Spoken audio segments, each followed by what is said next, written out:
Guys twins মম তনু চ্যানেলে আপনাদের সবাইকে স্বাগত। তোমরা কি সত্যিই আমাকে ভুলে গেলে? অনেক দিন আমি ভিডিও দিতে পারিনি, মানে মানসিকতাটা ঠিক ছিল না, মানে বাড়ির সবার। যাই হোক, তোমাদেরকে সেই ঘটনাটা আমি বলছি। দেখো, এটা হচ্ছে 1 জানুয়ারির দিন ভিডিওটা করেছিলাম, সেটাই আমার কাছে ছিল শ্যুট করা, সেটাই তোমাদের সঙ্গে শেয়ার করছি। আর আমি পিকনিক করতে যাব বেরিয়ে পড়েছি আমাদের ওখানে মায়াচরে।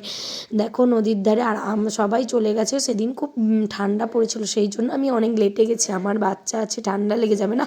সবাই বলছে তুই লেটে আয়, কারণ তোকে কিছু করতে হবে না, আর তুই লেটে আয়। দেখো কতটা ওয়েদারটা কী অবস্থা! আমরা তো ভাবছিলাম খুব ঠান্ডা, আমার মেয়ের জন্য কম্বল নিয়ে গেছি। নদীর ধারে হাওয়া দিচ্ছে, বাচ্চা তো ঠান্ডাই লেগে যাবে না? দেখো, কথা বলতে বলতে আমরা কিন্তু নদীর ধারে চলেই এসেছি। প্রকৃতিটা কত সুন্দর তোমাদের সঙ্গে শেয়ার করছি। দেখো এত ভালো লাগছে প্রকৃতিটা। তারপর আমাকে আনতে গিয়েছিল, যদিও আমি একা যাচ্ছিলাম। ভাবলাম মেয়ের জন্য গাড়িটা নিয়ে যাই, কারণ কোলে করে নিয়ে যেতে হবে না। আর এখানে দেখো আসতেই কেক দিয়ে দিয়েছে, মানে তারপর দেখছি এসেই দেখি না পকোড়া ভাজা হচ্ছে। আর মানে এত পকোড়া হয়েছিল, 1 হাঁড়ি পকোড়া হয়েছিল, চিকেন পকোড়া। মানে পকোড়া খেয়ে খেয়ে আর পারছিলাম না। দেখো নদীতে কিন্তু একটুকু জল ছিল না, পুরো শুকিয়ে গেছে। আর এদিকে নদীর পাশেই দেখো আমাদের রান্না হচ্ছে, আর ওদিকে চর পড়ে গেছে চারদিকে।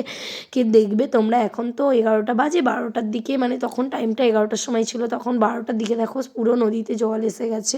আমরা একটু ঘুরতে গেছি। আর এই কথাটা না বললেই নয়, দেখো এখানে এসে বৃষ্টিতে এসে এতটাই মজা হয়েছিল। দেখো জাল দিয়ে মাছ ধরে, সেটা মাছ চকুটা, মানে যা যাবতীয় মাছ পড়েছিল সেগুলো আমরা পেঁয়াজ দিয়ে লঙ্কা দিয়ে চকুটে খেয়েছিলাম। এটা একটা নতুনত্ব না? তোমরাও কি করো বৃষ্টিতে গিয়ে কেমন করে?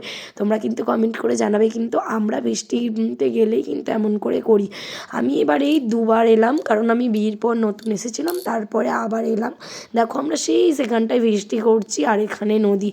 এতটাই মজা করেছি। অনেক দিন পর আমার অনুষ্কাকে নিয়ে গেছি, অদিতিকে নিয়ে যাইনি, কারণ ওর ঠাকুমা যাবেনি বলে অদিতিকে নিয়ে যায়নি। দেখো আমি বাই করছি, সিজা দাঁড়িয়ে আছে, আমার মা, আমার জায়ের মেয়ে, সবাই মিলে এতটা মজা করেছি কি বলবো। 1 জানুয়ারির দিন মানে এতটাই মজা করেছি। তারপরেই রাত্রে শুনি আমার কাকিমার মা মারা, মানে বাবা মারা গেছে। সেই জন্য হচ্ছে কি যে অবস্থা, মানে সেই জন্য আমি ভিডিও দিতে পারিনি। মানে কাকিমারে চলে এসেছিলো সব কিছু, মানে বুঝতেই পারছো ঘরের পরিস্থিতিও অন্যরকম হয়ে গেছিলো।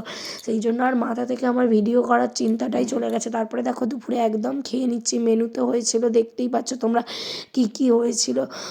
মেনুতে যা যা হয়েছিল তোমাদেরকে দেখিয়ে দিলাম। আর ভিডিওটা যদি ভালো লাগে লাইক করে দেবেন, চ্যানেলটাকে সাবস্ক্রাইব করে দেবেন। বাই, নেক্সট ভিডিওতে আবার আসছি। তোমরা কিন্তু সবাই পাশে দেখো।